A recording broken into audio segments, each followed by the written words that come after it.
Hello everyone, আসসালামু আলাইকুম। Welcome back to my channel. আমার আজকের রেসিপি বিয়ে বাড়ির বোরহানি। খুব সহজেই কিভাবে বিয়ে বাড়ির বোরহানিটা ঘরেই তৈরি করতে পারবেন সেই রেসিপিটাই আজকে আপনাদের সাথে শেয়ার করব। আর এই বোরহানির মশলাটা ঘরেই কিভাবে একবার তৈরি করে 2 থেকে 3 মাসের মতো সংরক্ষণ করতে পারবেন সেই পদ্ধতিও আজকে আপনাদের সাথে শেয়ার করব। আশা করছি আজকের এই রেসিপিটা আপনাদের কাছে ভালো লাগবে। প্রথমেই বোরহানির মশলাটা তৈরি করে নিব। এই জন্য একটা পাত্রের মধ্যে নিয়ে নিচ্ছি আধা টেবিল চামচ পরিমাণ ধনিয়ার গুঁড়া, ভাজা জিরার গুঁড়া নিয়ে নিচ্ছি আধা টেবিল চামচ পরিমাণ, সাদা গোলমরিচের গুঁড়া ব্যবহার করছি এখানে 1 চা চামচ পরিমাণ,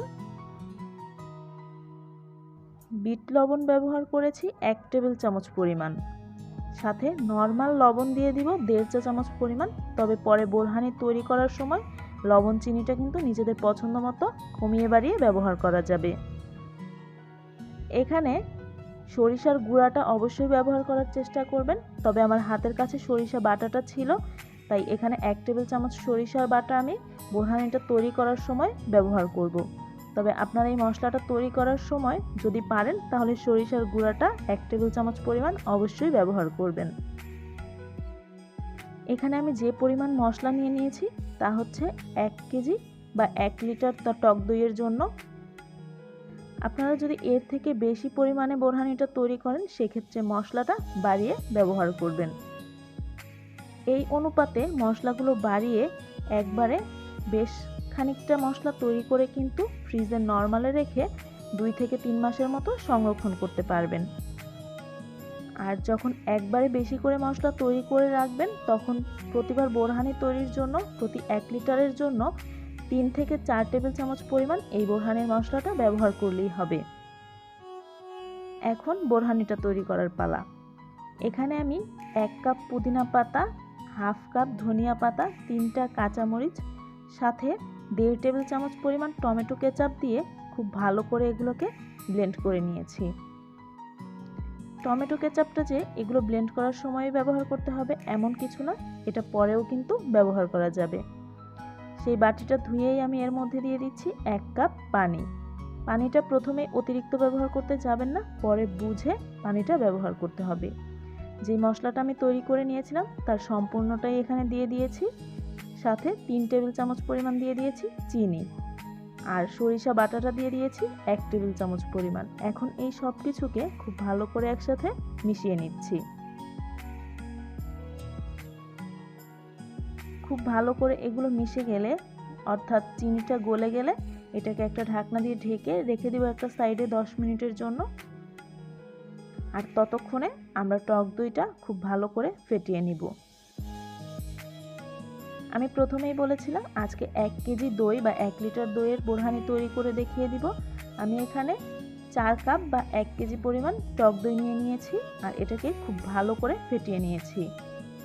আর টক দইটা কিন্তু আমি পানি ঝরিয়ে তারপরে ব্যবহার করিনি, পানিটা সহই এখানে ব্যবহার করেছি।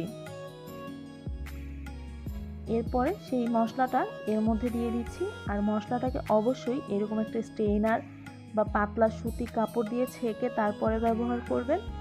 সবচাইতে ভালো হয় এই স্ট্রেইনারের উপরে আরেকটা পাতলা সুতি কাপড় বিছিয়ে তারপরে মশলাটা ছেঁকে নিলে, এতে করে এই পানিটা একেবারে স্বচ্ছ বের হয়। এখন এই ছাবা ছাবা অংশগুলো ফেলে দিতে হবে।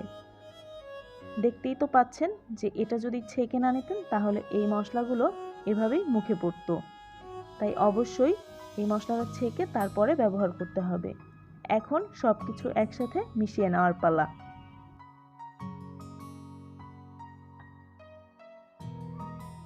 খুব ভালো করে আমি মিশিয়ে নিয়েছি। এখন এর ঘনত্বটা আর লবণ চিনির পরিমাণ ঠিক আছে কিনা সেটা চেক করে নিতে হবে। আমার কাছে মনে হয়েছে যে এই ঘনত্বটা একেবারেই পারফেক্ট, তবে ঘনত্বটা কিন্তু নিজেদের পছন্দ মতো ঠিক করে নেবেন। আর আমি এটা চেক করে নিয়েছিলাম লবণ আর চিনির পরিমাণটা একেবারেই ঠিক আছে। তবে এই পর্যায়ে চেক করে যদি নিজেদের কাছে মনে হয় লবণ চিনির দরকার আছে তাহলে নিজেদের স্বাদ মতো অ্যাড করে নেবেন। এখন এটা পরিবেশনের পালা। ঠান্ডা ঠান্ডা বিয়েবাড়ির স্বাদের এই বোরহানিটা খেতে কিন্তু ভীষণ মজার। চেষ্টা করেছি সহজ এবং পারফেক্ট একটা রেসিপি শেয়ার করার জন্য। আশা করছি আজকের এই রেসিপিটা আপনাদের কাছে ভালো লেগেছে। এখন নিজেদের পছন্দ মতো সাজিয়ে পরিবেশন করবেন। আমি উপর থেকে একটু পুদিনা পাতা দিয়ে এটাকে পরিবেশন করেছি। আজকের রেসিপিটা যদি আপনাদের কাছে ভালো লেগে থাকে তাহলে ভিডিওটিতে একটি লাইক দিয়ে ফ্রেন্ডস অ্যান্ড ফ্যামিলির সাথে আমার আজকের রেসিপিটা শেয়ার করবেন। আর আমার চ্যানেলটি যদি এখনও সাবস্ক্রাইব করে না থাকেন তাহলে প্লিজ আমার চ্যানেলটা সাবস্ক্রাইব করবেন। সবাই খুব বেশি ভালো থাকবেন। আল্লাহ হাফেজ।